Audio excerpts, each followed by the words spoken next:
నమస్కారం. క్రీడాకారులకు మరియు క్రీడాభిమానులకు స్పోర్ట్స్ డే శుభాకాంక్షలు. ప్రస్తుత కాలంలో రాష్ట్ర జాతీయ స్థాయిలో క్రీడలకు ఎంతో ప్రోత్సాహం లభిస్తున్న సందర్భంలో కాకినాడలో ఆంధ్రప్రదేశ్ రోలర్ స్కేటింగ్ అసోసియేషన్ నిర్వహించిన 2వ అంతర్రాష్ట్ర రోలర్ స్కేటింగ్ క్రీడలకు ఎంతో ప్రాధాన్యత సంతరించుకుంది. ఇందులో చిన్నారి క్రీడాకారులు స్కేటర్స్ ఎంతో ఉత్సాహంతో పాల్గొనడం జరిగింది. అమ్మాయి ఏం సాధించారు? 2 gold. Me age category 10 to 12. మీకు 3 రేసెస్ ఉంటాయి కదా, 2 గోల్డ్స్ చెప్తున్నారు. 2 gold 1 silver. 2 gold 1 silver. Very good, congratulation. మీ అమ్మాయికి ఈ వయసులో మీరు ఈ స్థాయిలో మీరు తరఫీదునిస్తున్నారు. దీని కారణాలు ఏంటి? ఈ స్పోర్ట్ వల్ల మీరు ఎలాంటి లబ్ధి పొందినారు? నేను పాపని మామూలుగా కొంచెం లావుగా ఉంది, కొంచెం ఫిట్నెస్ కోసం జాయిన్ చేశాను. కానీ ఈ స్పోర్ట్స్ లో జాయిన్ అయిన తర్వాత బాగా ఇంట్రెస్ట్ చూపించి ప్రతి ఈవెంట్ లో కూడా ప్రతి ఒక అది డిస్ట్రిక్ట్ అవునే, స్టేట్ అవునే, నేషనల్స్ అవునే, ప్రతి దాంట్లో కూడా చాలా మంచి పర్ఫార్మెన్స్ ఎవరుంటో నాకు చాలా బాగా నచ్చి ఓకే దీనికి బాగా ఇంట్రెస్ట్ ఉంది అని చెప్పి నేను ఎంకరేజ్ చేయదని చెప్పి నేను ఎంకరేజ్ చేస్తూ ఉంటాను. సో మీరు 4 ఏళ్ళ నుంచి ఎన్నో ఈవెంట్స్ తీసుకెళ్లారు, ఎంతో ఖర్చు పెట్టినారు, ఎంతో సమయం వెచ్చించారు మీ అమ్మాయి. ఇన్నేళ్ళు ఆడిన తర్వాత ఈ స్పోర్ట్ లో ఈ అమ్మాయి కెరీర్ సంబంధించిన ఎటువంటి ఉపయోగాలు ఉన్నాయి? సో ఈ 4 years లో కూడా 40 gold medals కొట్టింది. ఎన్నమ్మా? 40 gold medals. Very good, super, congratulation. 28 silver medals కొట్టింది, 10 ఏమో bronze medals కొట్టింది. ఏ గ్రూప్ లో ఆడుతున్నారు మీరు? నేను 15 to 18. 15 to 18. ఎన్నేళ్ళుగా ఆడుతున్నారు మీరు స్పోర్ట్? 5 6 years అయిపోయింది. మీరు సాధించిన అచీవ్మెంట్స్ ఏమున్నాయి? నేషనల్స్ లో ఒక గోల్డ్ 2 సిల్వర్ ఇప్పుడు దాకా వచ్చింది. Main nationals. Main national. Very good. మీ టార్గెట్ ఏమి? ఏషియన్స్ దాకా వెళ్దాం. ఏషియన్ గేమ్స్ ఆడడానికి మీరు టార్గెట్ పెట్టారు. టీమ్ దాకా వెళ్దాం. మీరు చూస్తున్నారు జస్వంత్ అనే అబ్బాయి 2022లో వైజాగ్లో జరుగుతున్నటువంటి ఏషియన్ గేమ్స్ లో పార్టిసిపేట్ చేయడానికి ప్రాక్టీస్ అవుతున్నారు. ఇప్పటి వరకు ఈ అబ్బాయి ఎన్నో గోల్డ్ మెడల్స్ మరియు సిల్వర్ మెడల్స్ సాధించి ఆంధ్రప్రదేశ్ ఈ కాకినాడలో జరిగినటువంటి 2వ ఓపెన్ స్టేట్ మీట్ కి రావడం జరిగింది. అబ్బాయి ఇక్కడ 2 గోల్డ్ మెడల్స్ సాధించారు. అస్రం టీవీ తరపున ఈ అబ్బాయికి మా కంగ్రాచులేషన్స్. హోమ్ టౌన్ వీళ్ళ ప్లేయర్స్. మీ అబ్బాయి ఏం సాధించాడు? మా అబ్బాయి ఏంటి అంటే 12 to 15 లో చేస్తున్నాడు. ఓకే. మా ఓడి 3 times నేషనల్స్ వెళ్ళాడు. ఎన్నేళ్ళ నుంచి ఆడుతున్నారు ఈ స్పోర్ట్? 8 years నుంచి. ఈ స్పోర్ట్ లో పర్టికులర్లీ ఈ స్పోర్ట్ లోనే మీరు జాయిన్ అవడానికి, ప్రాక్టీస్ చేయడానికి ఇన్నేళ్ళు మీరు కష్టపడడానికి కారణం ఏంటి? ముందు సరదాగా వచ్చాం సార్ ఫిట్నెస్ గురించి. తర్వాత మా బాబు ఇంట్రెస్ట్ ని బట్టి అలా నేషనల్స్ అది వెళ్ళడం బట్టి మేము అదే ఇంట్రెస్ట్ గా చేసుకుని స్పోర్ట్స్ అంటే స్పోర్ట్స్ కోటాలో ఏదైనా జాబ్, గవర్నమెంట్ జాబ్ కొట్టాలని తీసుకున్నాం. మీరు లోకలే? మీ అబ్బాయి ఎన్నేళ్ళ నుంచి ఆడుతున్నారు? 1 year నుంచి. 1 year నుంచి. ఇంతవరకు ఏం సాధించారు? ఇప్పటి వరకు అమలాపురం అండ్ డిస్ట్రిక్ట్ పెట్టినప్పుడు 2 గోల్డ్ కొట్టాడు డిస్ట్రిక్ట్ లో. ఓకే. తర్వాత ఇక్కడ 2 సిల్వర్ కొట్టాడండి కాకినాడ. ఎన్నో క్రీడలు ఉండగా ఈ స్కేటింగ్ అనే దాంట్లోకి మీ అబ్బాయిని జాయిన్ చేసి ఇంతవరకు మీరు సర్వీస్ ఇస్తున్న దానికి కారణం? మెయిన్ అబ్బాయి ఇంట్రెస్ట్ అనమాట. చిన్నప్పటి నుంచి ఇంట్రెస్ట్ బాగా వీడికి. ఆ ఇంట్రెస్ట్ తిరిగి ఎంకరేజ్ చేస్తాము. దానివల్ల ఏంటంటే ఇక్కడ కోచ్ కూడా చాలా బాగా సపోర్ట్ ఉంది. కోచ్ గారు కూడా సపోర్ట్ బాగా సపోర్ట్ ఉంది. అంటే మీ ఇంటి చుట్టూ కానీ పిల్లల సర్కిల్లో కానీ స్కేటింగ్ చేసే వాళ్ళు ఉన్నారా? లేదండి. మరి దీని గురించి మీకు ఎలా తెలుసు? అది అంటే ఎలాగంటే చూసుకుని వీళ్ళ ఫ్రెండ్స్ చదువుకొని ఏంటంటే దాన్ని స్టార్ట్ అయ్యి ఇంటికాడ మంచి ప్రాక్టీస్ చేస్తున్నవాడు. ఆ తర్వాత ఏంటంటే మళ్ళీ జాయిన్ చేస్తాం ఇక్కడ. ఆ తర్వాత ఫస్ట్ నుంచి బాగా ఎంకరేజ్ చేయడం వీడికి నేర్పిస్తుంది. అలాగే బాగా పిక్ అయిపోతారు. అబ్బాయి చాలా వచ్చే మెడల్స్ ఉంటాయి. తీసుకున్నాడు. చదువుకు సంబంధించి ఈ క్రీడకు సంబంధించి రెండింటిని మీరు ఎలా బ్యాలెన్స్ చేస్తారు? రెండు మంచి డిఫరెంట్ ఆస్పెక్ట్స్ బేసికల్లీ. ఎందుకంటే you have to be part of sports and also like studies also. Sport very important part. Unless you are healthy, you can't do anything right. And currently nowadays what happened, all the people are addicted to their mobile phones. Yes. So into that one, if you spend some time on the sport, that's helpful for their lives also, right? పిల్లల్ని ప్రస్తుత సమాజంలో ఈ entertainment gadgets, gaming life నుంచి బయటకు తీసుకొచ్చి వాళ్ళని మంచి శారీరక దారుఢ్యము, తెలివితేటలు మరియు వాళ్ళ ఫిట్నెస్ కోసం సంబంధించి ఈ స్పోర్ట్ లో జాయిన్ చేయడం అనేది జరిగింది. Yes, this kind of good life for him. Why? Because I have sports quota also in state government jobs also 3% sports quota on this. Okay. So I want to make him basically doctor. So I want to get some seat based upon this merit in this skating. అంటే ఈ skating సంబంధించి దాదాపు 100 మంది పైగా MBBS సీట్లు సాధించినారు అనేటువంటి information తో మేము ముందుకు వచ్చాం. మీరు అది తెలుసుకొని వచ్చారా? ఇక్కడికి వచ్చిన తర్వాత తెలుసు? మా ఇక్కడ వచ్చి తెలిసింది యాక్చువల్గా. ప్రాక్టీస్ చేస్తాము, చేస్తే జస్ట్ మనం తెలిసింది మాకు యాక్చువల్గా. ఆల్మోస్ట్ 6 months తెలిసింది. ఇలాగా నీట్ లో కూడా సీట్స్ వస్తున్నాయని తెలిసింది. నేను కృష్ణా డిస్ట్రిక్ట్ విజయవాడ ఇబ్రహీంపట్నం నుంచి వచ్చాను. లింక్ 1 లో సిల్వర్ వచ్చింది సార్. లింక్ 2 ల్యాబ్స్ లో గోల్డ్ మెడల్ వచ్చాయి. స్టడీస్కి ఏమైనా స్పోర్ట్స్ అడ్డం అవుతున్నాయా? రెండింటిని మీరు బ్యాలెన్స్ చేయగలుగుతున్నారా?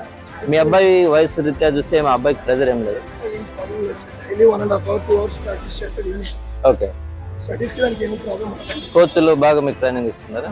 మీరు టైం బ్యాలెన్స్ ఇంట్లో ఇంత కష్టమైన 2 పూట్ల పిల్లలకి ఆడించడం అనేది ఏం కష్టం అనుకుంటుంది? ఈవినింగ్ సెక్షన్ సార్ 1.5 hours చేస్తారు.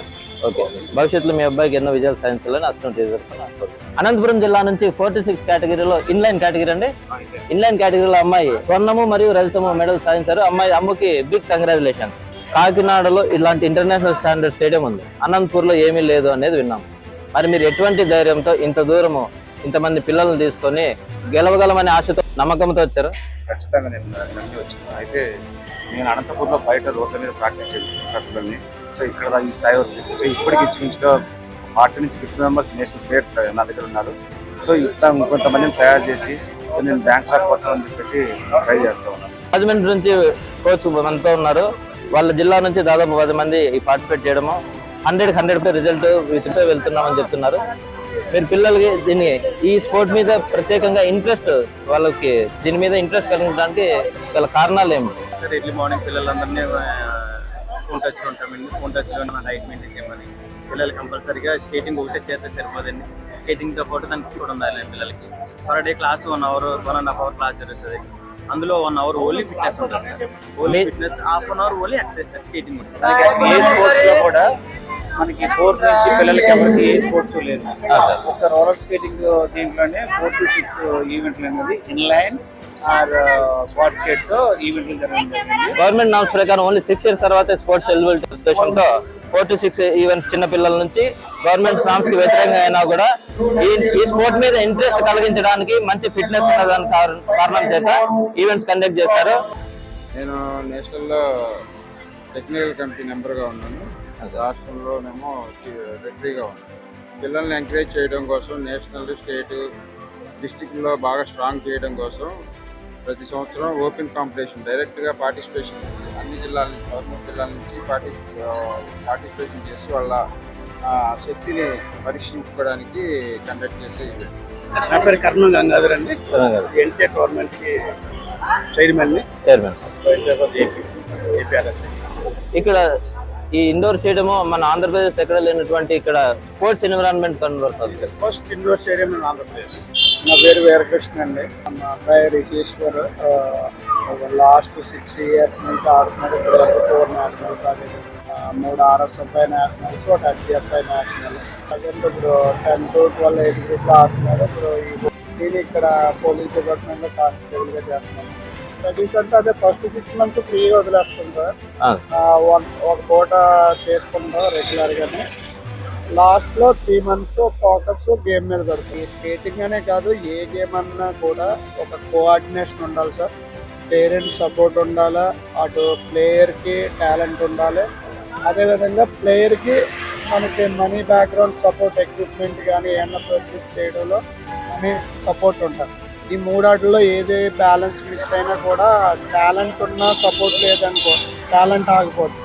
ఒకవేళ సపోర్ట్ ఉండి టాలెంట్ లేదనుకో అయినా ప్లేయర్ డెవలప్ అవుతుంది. ఈ 3 కోఆర్డినేషన్ ఉండి కోచ్, పేరెంట్స్, టాలెంట్ 3 ఓకే అవుతూనే ఒక ప్లేయర్ అనేవాడు ఒక హై రేంజ్కి వెళ్తాడు అనేది నా అభిప్రాయం.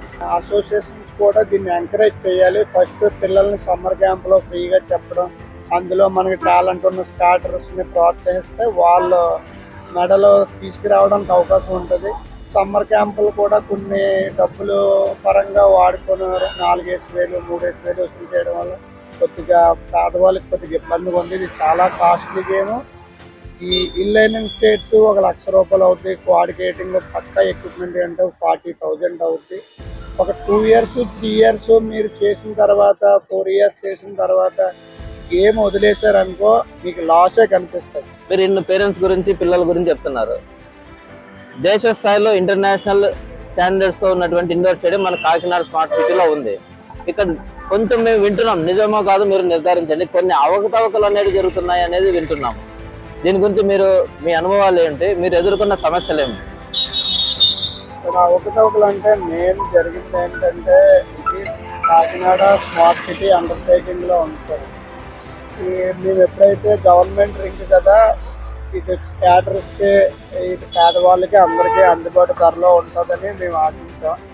కానీ ఇక్కడ జరిగిన విషయం ఏంటంటే, ఏదైతే ఎవరైతే గేమ్ని ఆడిస్తున్నారో వాళ్ళే ఇక్కడ బిడ్కి వెళ్ళి పాట పాడుకోవడం వల్ల గవర్నమెంట్ బిడ్ 8 లక్షలు వేస్తే వీళ్ళ 22 lakhsకి బిడ్ పాడడం వల్ల ఆ బడ్జెట్ పేరెంట్స్ మీద పడుతుంది సార్. దానివల్ల చాలామంది మానేసిన వాళ్ళు కూడా ఉన్నారు. దానివల్ల బాధ్యత పిల్లలు కూడా ఫీజులు కట్టలేక మానేసిన వాళ్ళు చాలామంది ఉన్నారు. దానివల్ల మేము పోరాడాం, కానీ దానికి గవర్నమెంట్ నుంచి సరైన స్పందన రాలేదు. కానీ ఇప్పుడు నారా చంద్రబాబు నాయుడు గారు కానీ, మోదీ గారు కానీ ఒక సెంట్రల్లో ఒక ప్రత్యేకమైన స్పోర్ట్స్ పాలసీని తీసుకొచ్చారు. ఎక్కడ డిస్ట్రిక్ట్ బాడీలు ఎప్పటికప్పుడు మారాలి, ఎక్కడ అవినీతి ఉండకూడదు, పారదర్శకత ఉండాలి, మంచి ప్లేయర్స్ని బయటకు తీయాలి, టాలెంట్ని ఇండియాకి చూపించాలి, ఇండియాలో ఒలింపిక్స్ మెడల్ తేవాలని మోడీ గారు అన్నారు.